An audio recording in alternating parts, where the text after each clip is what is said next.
Bonjour à tous, je suis Hélène Quilien, je suis directrice climat adjointe chez BPI France et je suis ravie d'animer cette séquence autour des nouveaux modèles d'affaires et comment ils permettent de démultiplier l'impact des entreprises sur l'environnement et sur la société de manière générale.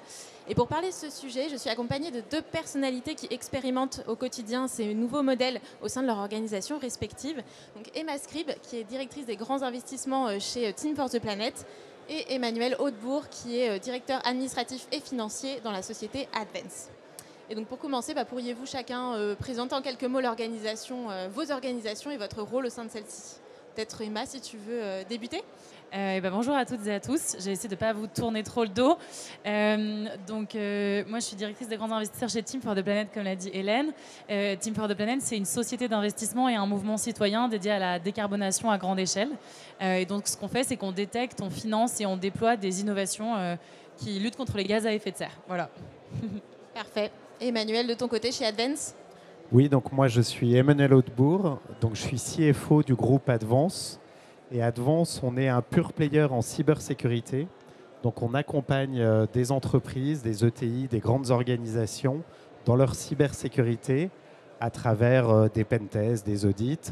Et puis, les boîtes aussi peuvent nous externaliser la gestion opérée de leur cybersécurité. Et on a donc tout un pôle d'expertise qui analyse en 24/7 la cybersécurité. Et puis, parallèlement à ça, on a monté un fonds de dotation qui est là pour générer de l'impact sur les hommes et la planète. Parfait, merci. Et du coup, pour mettre un peu en perspective ce sujet, est-ce que vous pourriez expliquer ce qui a déclenché cette motivation chez vous, dans vos organisations, de travailler sur ce sujet de l'impact? Peut-être qui veut commencer? Donc nous, en fait, c'est né d'une volonté du président d'Advance, donc Alexandre Fayel, qui avait une vision, en fait, pour lui, l'entreprise doit servir à un intérêt commun. Cet intérêt commun, ça peut être les actionnaires, forcément. Ça peut être également les collaborateurs. C'est pourquoi nous, chez Advance, on a 20% des collaborateurs qui sont actionnaires et qui détiennent 25% de l'entreprise. Et puis aussi, c'était pouvoir générer de l'impact pour les hommes et la planète. Et lui, c'était réellement sa volonté. Donc, on a créé un fonds de dotation, en fait, qui est alimenté par Advance Cybersécurité. Donc, une partie de la valorisation et des revenus générés par Advance Cybersécurité sont directement fléchés vers notre fonds de dotation.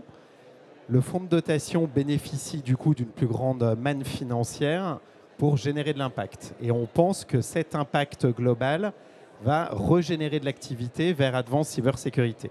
Et en fait, ces deux modèles se nourrissent l'un l'autre et ces deux poumons qui permettent de grandir sur la partie cyber et sur la partie fonds de dotation. Très clair, donc plutôt la vision du dirigeant à l'origine.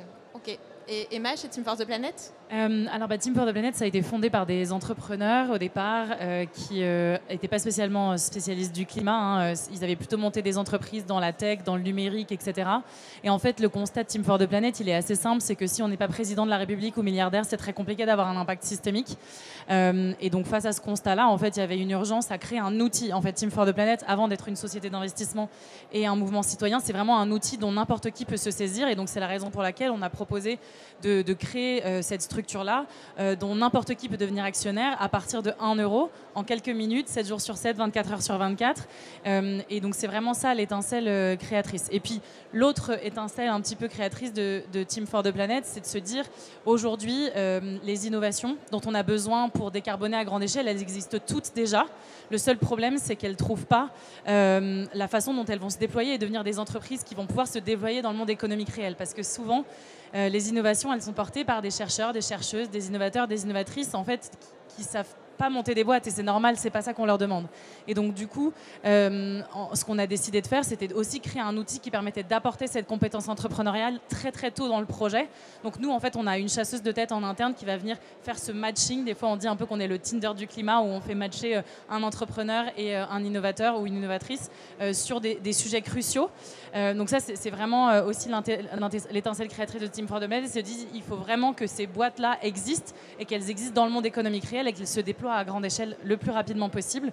Et puis la troisième étincelle créatrice, c'est aussi qu'aujourd'hui, les fonds d'investissement, les sociétés de venture capital, comme on dit, et notamment de capital d'investissement de manière générale, elles ont des règles qui font qu'il y a un besoin de rendement qui est important, mais qui n'est pas forcément compatible avec l'émergence de start-up industrielles qui vont mettre longtemps à se déployer, qui vont avoir besoin de beaucoup de capital. Et donc, du coup, c'est la raison pour laquelle on a décidé de se positionner sur des participations et des innovations qui, surtout décarbonent, évidemment sont rentables parce qu'on ne sauvera pas le monde avec des entreprises en faillite, mais vraiment une capacité d'impact énorme et on les accompagne sur le long terme. Voilà.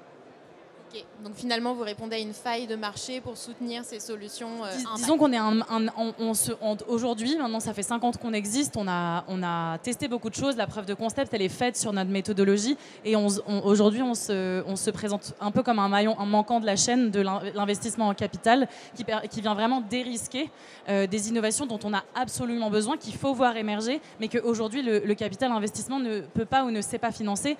Pour autant, il faut vraiment que ces innovations existent. Donc voilà, ouais. C'est un peu comme ça qu'on se vit. Vous répondez à un vrai besoin, effectivement, pour soutenir ces innovations. Alors, vous avez déjà commencé chacun à l'expliquer un petit peu, mais est-ce que vous pouvez concrètement nous expliquer comment fonctionnent ces modèles, en quoi ils sont innovants, finalement, et quoi ils répondent à ces constats que vous avez cités, et peut-être nous donner quelques exemples aussi de projets que vous soutenez chacun à travers donc, le fonds de dotation et puis Team for the Planet. Donc nous, ce qu'on a fait chez Advance, donc on a eu une rotation d'actionnaires avec des fonds d'investissement qui sont au capital chez nous.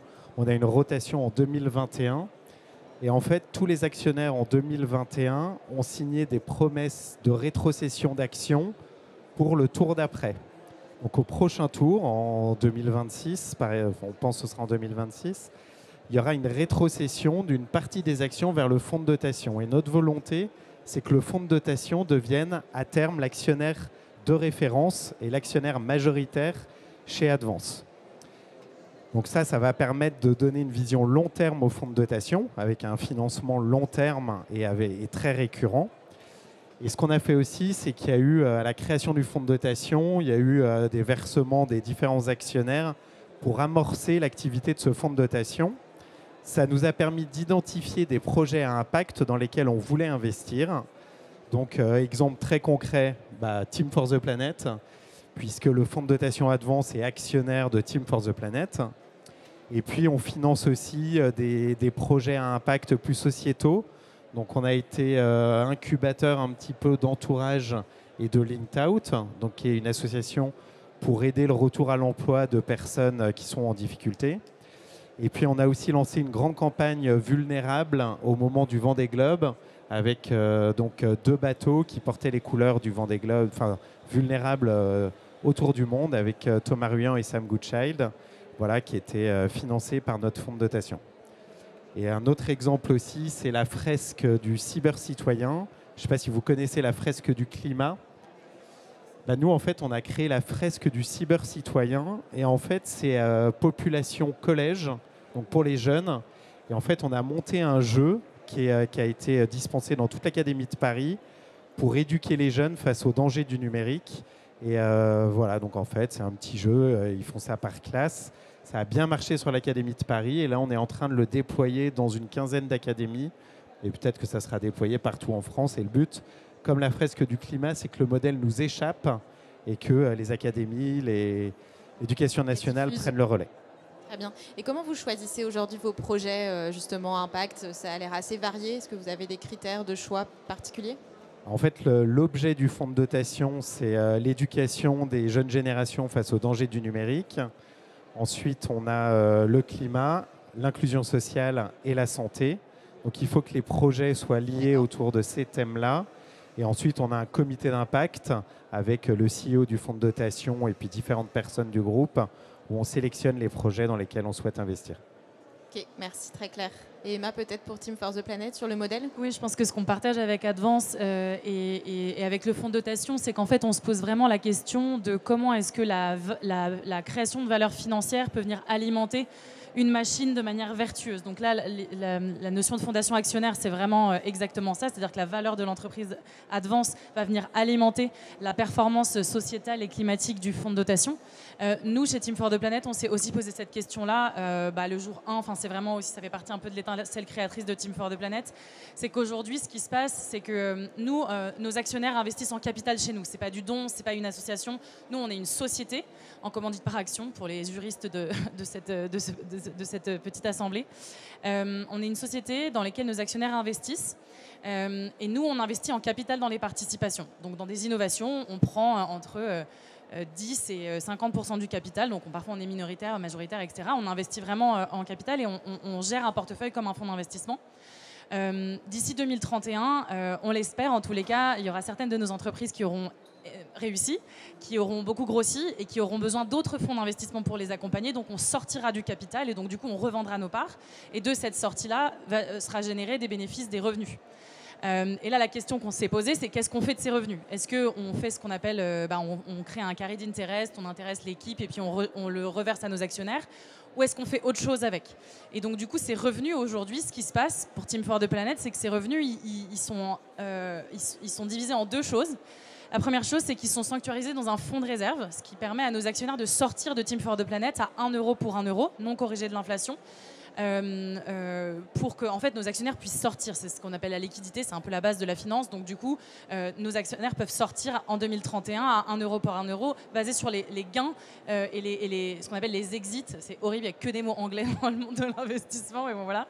Et le reste est réinvesti dans des nouvelles participations. Et donc du coup, ça crée un cercle vertueux où la valeur créée en fait est réinvestie dans de nouvelles participations, dans de nouveaux investissements. Et la nouveauté, et c'est une évolution qu'on est en train de mettre en place, c'est que notre méthodologie à Team for the Planet, elle est assez unique. Je n'ai pas parlé de tous les détails, notamment de la capacité d'intelligence collective qu'on déploie pour sélectionner les projets, le fait qu'on ait 130 000 actionnaires qui sont tous parties prenantes et qui ont un droit de vote, etc. La nouveauté, c'est cette valeur-là, en fait, on va la valoriser. Et donc, on va bientôt apporter une petite nouveauté dans le projet, à savoir qu'on va poser une valeur à l'action Team for the Planet. Jusqu'à présent, elle était à 1 euro. Et là, l'idée, c'est de faire en sorte, et on en parlera un petit peu sur justement comment est-ce qu'on calcule la valeur.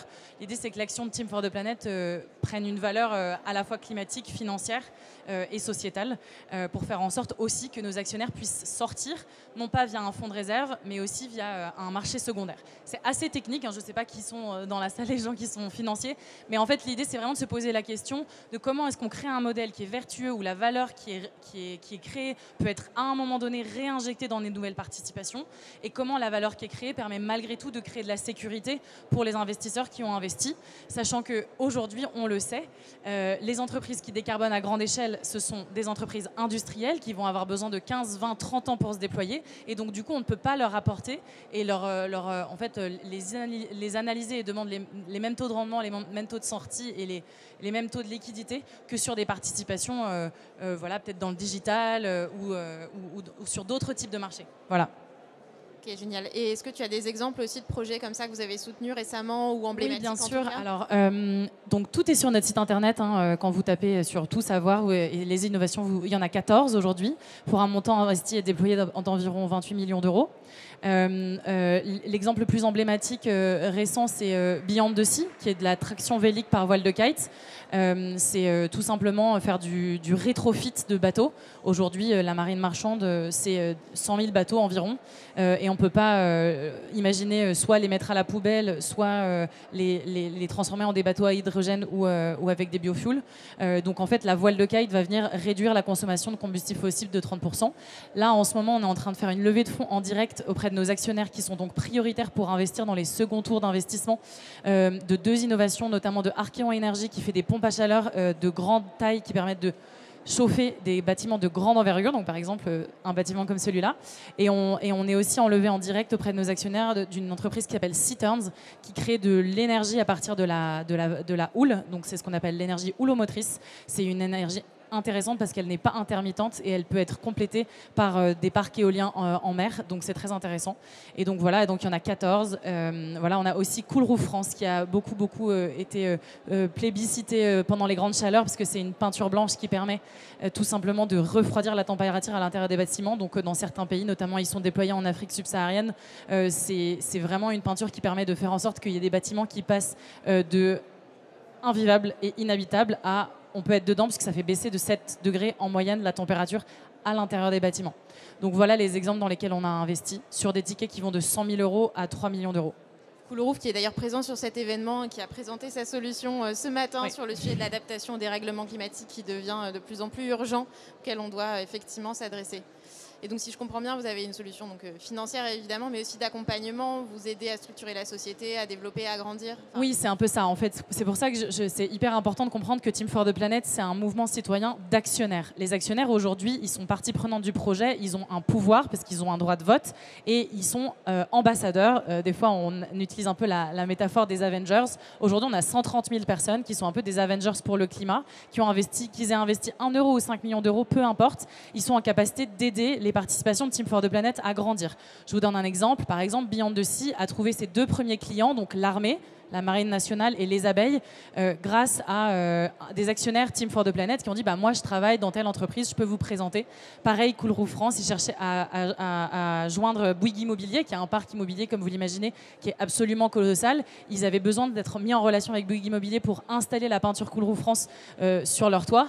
Et évidemment qu'on a des dizaines d'actionnaires qui travaillent chez Bouygues Immobilier et qui sont en capacité de les connecter. Et aujourd'hui, nous, on a la profonde conviction que l'accélération en matière climatique viendra de mouvements qui sont collectifs, qui sont partagés. Et aujourd'hui, dans Team for the Planet, tout le monde a un pouvoir d'agir. Ce qui veut dire qu'en fait, on accompagne nos participations avec la méthodologie dont j'ai parlé en nommant un entrepreneur ou une entrepreneuse pour vraiment compléter l'équipe de fondateurs ou de fondatrices.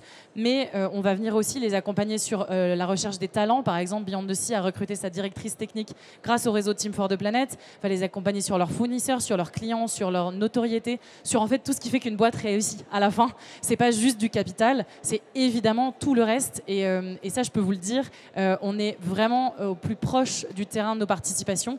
Et un dernier exemple un petit peu amusant, on a une entreprise donc, dont je vous parlais, Archeon Énergie, qui fabrique des pompes à la chaleur. Le premier démonstrateur devait être installé à Lyon. Il s'avérait qu'il y avait un soudeur extrêmement spécifique avec une compétence très particulière qui a dit qu'il ne pouvait pas venir. Et donc, du coup, ça voulait dire que le prototype n'était pas installé, que du coup, les premiers euros de chiffre d'affaires sur la société n'étaient pas non plus présents. Et donc, du coup, on a fait un post LinkedIn un matin à 8h30 en disant « Nous cherchons à Lyon un soudeur de telle catégorie.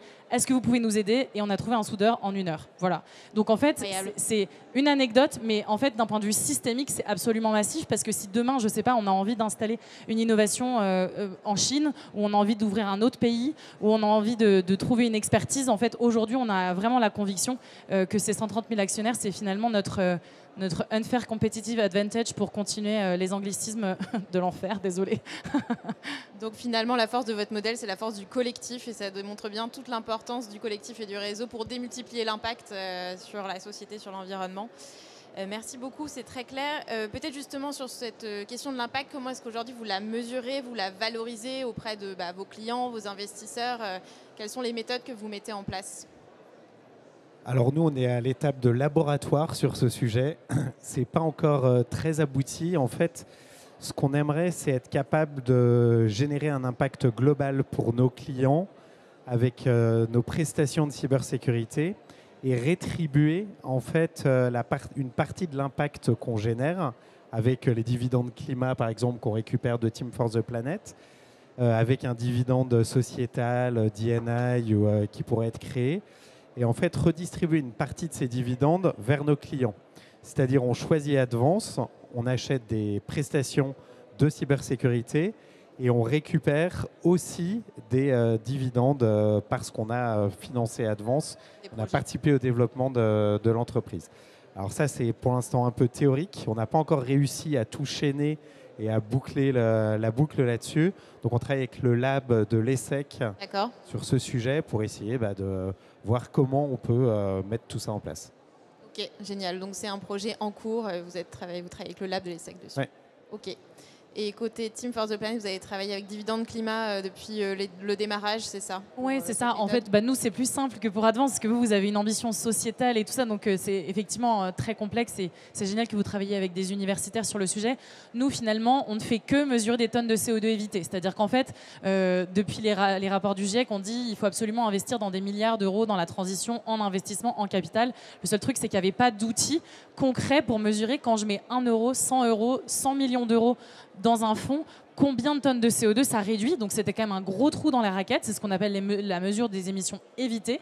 Et donc en fait, les dividendes climat viennent vraiment répondre à ce besoin. C'est-à-dire que moi, quand je suis actionnaire, je vais recevoir des dividendes financiers. Mais pourquoi est-ce que je ne recevrais pas des dividendes climat qui sont finalement la mesure de l'impact positif de mon capital? C'est-à-dire que quand j'investis dans une start-up climat qui décarbone à grande échelle, il faut que je puisse savoir exactement combien ça réduit de tonnes de CO2, tout simplement pour pouvoir me dire, en fait, je vais plutôt investir 100 000 euros dans cette boîte-là que cette boîte-là, parce que celle-ci, elle décarbone plus, elle génère plus de dividendes climat que l'autre. Donc je peux piloter véritablement. Et en plus, il n'y avait pas d'outils un petit peu homogènes avec les meilleures pratiques sur le sujet des émissions évitées. Et donc du coup, on a cofondé les dividendes climat avec l'ADEME, que vous devez connaître, mais aussi des instances internationales, notamment les Nations Unies, le Carbon Disclosure Project, Gold Standard, qui est un des plus gros émetteurs de crédit carbone aujourd'hui. Et donc l'idée, c'était de se poser la question, comment est-ce qu'on mesure ces émissions évitées et comment, en tant qu'investisseur, je pilote ma performance climat à partir de l'actif que je détiens.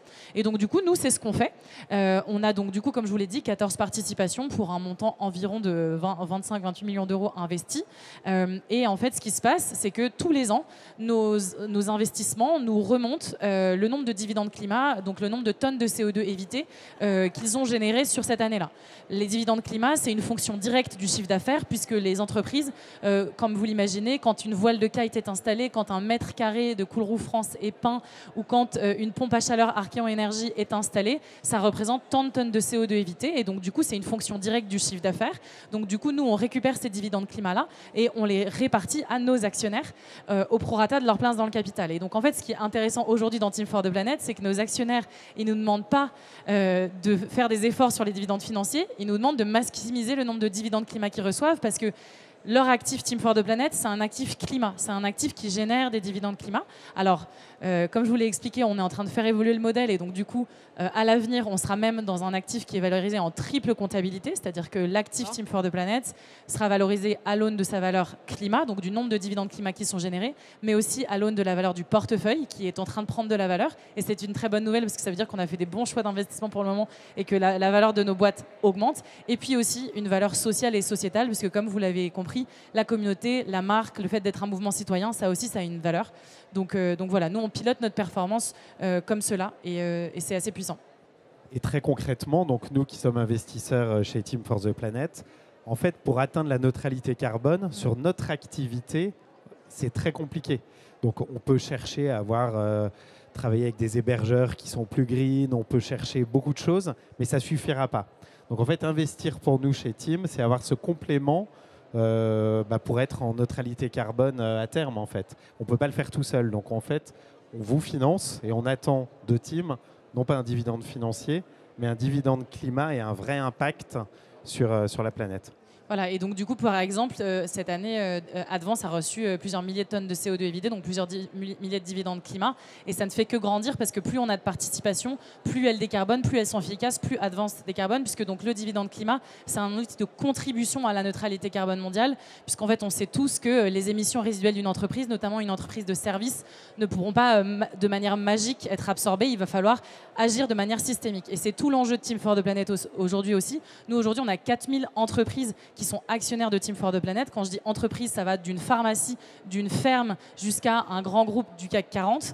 Et en fait, aujourd'hui, ce qu'ils cherchent, c'est d'avoir dans Team for the Planet, donc vraiment aussi des sociétés de services, des avocats, enfin vraiment, tous les corps de métier et tous les secteurs, parce que leur placement dans Team for the Planet, c'est une façon de contribuer à la neutralité carbone mondiale avec un nouvel instrument, puisqu'on a beaucoup entendu parler des crédits carbone, etc. Les crédits carbone, c'est un instrument. Le dividende climat, c'en est un autre. Aujourd'hui, qu'on soit une petite, une moyenne ou une grande entreprise, on a de la trésorerie à disposition quand tout se passe bien. Et donc, du coup, cette trésorerie-là, comment est-ce qu'on la loue sur les sujets climat? On peut l'investir tout simplement en capital dans des solutions qui, à grande échelle, décarboneront et feront que d'ici 10, 15, 20 ans, quand on achète un PC pour sa collaboratrice ou son collaborateur, ou quand on achète une imprimante, et ben, tout sera fabriqué avec moins de carbone parce que tous les processus industriels autour de ça auront été optimisés et décarbonés.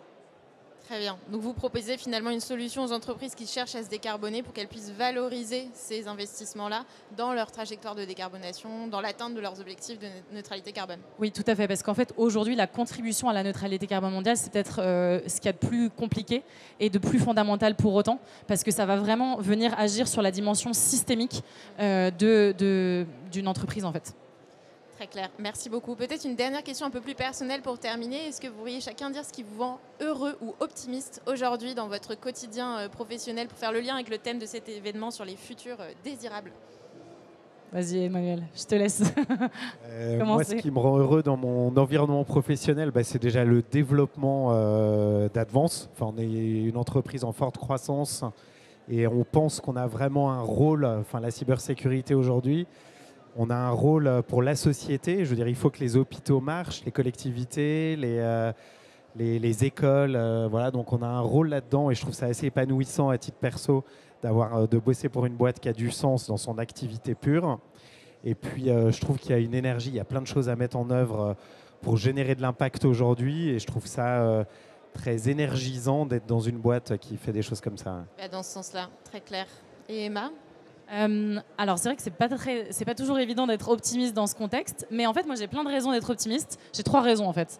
La première raison, c'est que vraiment on sent aujourd'hui, et maintenant voilà, nous on le voit au quotidien, que les citoyennes, les citoyens, les gens particuliers sont prêts à investir dans le climat pour de vrai. Enfin, nous on a quand même 130 000 personnes qui ont investi au départ sans retour sur investissement, et ils étaient prêts à le faire parce qu'ils pensent que c'est important. Donc ça nous remplit de joie, mais tous les jours. La deuxième chose qui me rend hyper optimiste, c'est que justement on est en train de voir émerger des outils de mesure crédibles, comparables, internationaux, efficaces pour mesurer la performance climat de la finance, parce que je pense que le plus grand chantier aujourd'hui en matière de décarbonation, c'est comment est-ce qu'on fait pour que la finance soit un outil hyper puissant pour décarboner.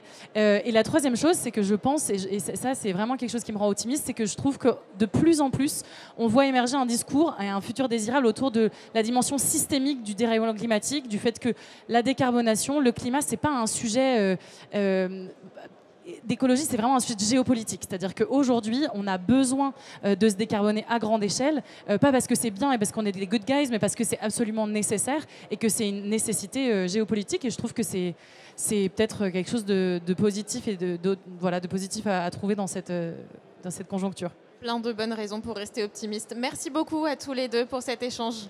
Merci. Merci.